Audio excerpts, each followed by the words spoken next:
Assalamualaikum warahmatullahi wabarakatuh. Saya merupakan ketua bagi kumpulan 2. Kami akan membentangkan tajuk berkenaan kejadian haiwan. Saya Puteri Ilham Riza. Ini adalah merupakan ahli-ahli kumpulan bagi kumpulan 2, iaitu Nur Aina Natasha, Nur Atika Fatihah dan Aisyah Sofia. Saya Puteri Ilham Riza. Ini adalah merupakan ahli-ahli kumpulan bagi kumpulan 2, iaitu Nur Aina Natasha, Nur Atika Fatihah dan Aisyah Sofia. Al-Quran meletakkan haiwan pada kedudukan yang lebih rendah berbanding manusia. Oleh itu, Al-Quran menyeru setiap manusia untuk memperlakukan haiwan dengan rasa belas kasihan dan tidak menganiaya mereka. Haiwan juga dipercayai sentiasa memuji Allah SWT, walaupun perkara ini tidak dinyatakan sebagaimana yang manusia lakukan. Antara haiwan-haiwan yang disebut dalam Al-Quran ialah unta, lebah, laba-laba dan kenyanikan imigrasi burung. Allah mencipta tiap-tiap haiwan yang bergerak itu dari air, maka sebahagian dia antara mereka menjalan atas perutnya dan sebahagian di antaranya berjalan dengan 2 kaki, sebahagiannya lagi berjalan dengan 4 kaki. Allah menciptakan apa sahaja yang ia kehendaki kerana sesungguhnya Allah Maha Kuasa atas tiap-tiap sesuatu. Objektif untuk tajuk kejadian haiwan ini adalah mengkaji hikmah penciptaan haiwan pada manusia. Selain itu, dapat mengenali beberapa jenis haiwan terdapat dalam Al-Quran, seterusnya mengetahui punca keputusan haiwan. Jika diteliti dengan lebih mendalam, penciptaan haiwan telah memberikan sumbangan yang besar kepada kehidupan manusia dalam pelbagai bentuk, misalnya membekalkan makanan dan minuman seperti daging dan susu sebagai salah satu cara untuk memenuhi kelangsungan kehidupan di dunia ini, kerana manusia memerlukan daging menjadi makanan harian mereka. Kewujudan haiwan juga dapat meringankan beban manusia untuk memudahkan pergerakan dari satu tempat ke tempat yang lain. Sebagai contohnya, unta boleh menjadi kenderaan untuk membawa barangan atau membawa tuannya di padang pasir. Sadawarsa ini sering meniti dari bibir ke bibir umat manusia dari segenap penjuru alam tentang isu sesetengah hidupan liar yang kini berada di ambang kepupusan. Salah satu punca utama berlakunya kepupusan hidupan liar adalah kerana sikap manusia yang rakus dan tidak bertimbang rasa. Antaranya ialah pembukaan tanah secara besar-besaran untuk tujuan pertanian dan perdagangan. Selain itu, pembangunan yang tidak terancang dan aktiviti pembalakan haram seperti menebang pokok yang punya nilai yang tinggi di pasaran. Contohnya pokok jati dan pokok cengar di hutan hujan tropika yang menyebabkan banyak haiwan kehilangan habitat. Tambahan pula, aktiviti pembakaran yang sering melanda Sumatera turut menjadi faktor banyak haiwan terancam. Keadaan semakin meruncing apabila spesies binatang hutan sudah menjadi asing seperti rusa sambar, harimau belang dan beruang matahari. Banyak usaha telah dilakukan seperti pemeliharaan hutan simpan, namun isu ini seolah-olah tidak menemui jalan noktah.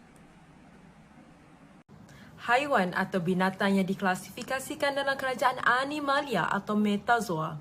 Sama ada mereka mempunyai satu sel atau banyak sel, kita juga dapat mengenal pasti jenis haiwan melalui 4 ciri fizikal, iaitu litupan badan, anggota badan, cara membiak dan habitat. Para penyelidik telah mengklasifikasikan haiwan terbahagi kepada 2 kelompok, iaitu haiwan bertulang belakang dikenali sebagai vertebrata, manakala haiwan tanpa tulang belakang dikenali sebagai avertebrata. Selain itu, para ilmuwan juga mengklasifikasikan haiwan mengikut pemakanan mereka. Sebagai contoh, haiwan yang memakan daging dikenali sebagai carnivore, manakala haiwan yang memakan tumbuhan dikenali sebagai herbivore. Sebaliknya, haiwan yang makan kedua-duanya dikenali sebagai omnivore. Berdasarkan surah Al-Nahl ayat 5 membuktikan bahawa kita perlulah menghargai kejadian haiwan kerana banyak kebaikannya kepada manusia, seperti menjadi pakaian yang melindungi tubuh badan kita daripada ancaman bahaya dan cuaca yang melampau. Allah juga menjadikan haiwan sebagai sumber makanan seperti daging dan susu serta pengangkutan kepada manusia. Haiwan juga merupakan satu komponen penting bagi menyeimbangkan ekosistem. Maka tidak heranlah kenapa setengah haiwan banyak diceritakan dalam Al-Quran. Contohnya dalam surah Ar-Rajiyah ayat 17 berkenaan penciptaan unta, surah An-Nahl ayat 69 berkenaan labah dan surah An-Ankabut menceritakan tentang laba-laba.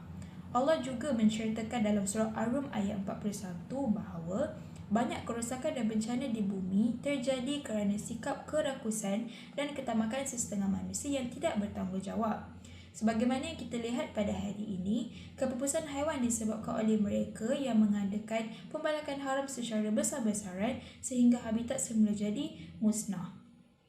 Pembakaran hutan secara berleluasa juga merupakan ajaran kuantum manusia yang menjadi punca terbesar kepada kepupusan haiwan. Punca-punca kepupusan haiwan ini dapat dikurangkan dengan mengekalkan atau menambah hutan simpan, menguatkuasakan undang-undang dan membuat penyelidikan mengenai populasi haiwan. Akhir kata, apa yang boleh kami rumus berdasarkan kajian ini adalah segala kejadian makhluk atau benda yang tercipta di muka bumi, di lautan atau di langit mempunyai manfaat dan hikmahnya yang tersendiri. Berbalik kepada topik kami, kita telah tahu bahawa Allah Subhanahu Wa Taala telah mencipta haiwan dengan pelbagai manfaat kepada manusia, termasuklah membantu manusia menjalankan aktiviti dalam kehidupan seharian. Selain daripada haiwan memberi manfaat seperti pakaian dan sumber makanan, haiwan juga amat berbakti kepada ekosistem dan kehidupan kita. Kita boleh mengambil contoh misalnya dalam surah An-Nahl yang membuktikan madu lebah boleh dijadikan penawar untuk sesetengah penyakit kepada manusia. Seperti surah Al-Ghasyiyah dan Al-Adiyah yang membincangkan kebolehan unta dan kuda yang lasak sesuai untuk pengangkutan manusia. Jadi, kita sebagai manusia perlu mengambil iktibar dan merasa belas kasihan dan tidak melakukan kekejaman terhadap haiwan kerana haiwan merupakan satu nikmat yang Allah Subhanahu Wa Taala kurniakan kepada manusia.